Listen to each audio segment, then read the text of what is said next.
Hi everyone, in today's video I'll tell you how to manage proximity sensor settings in your device Samsung A55.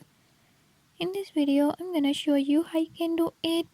Before move to the video, if you are new to my channel, don't forget to subscribe and hit the bell icon. Watch complete video and learn how you can do it. Let's watch the video.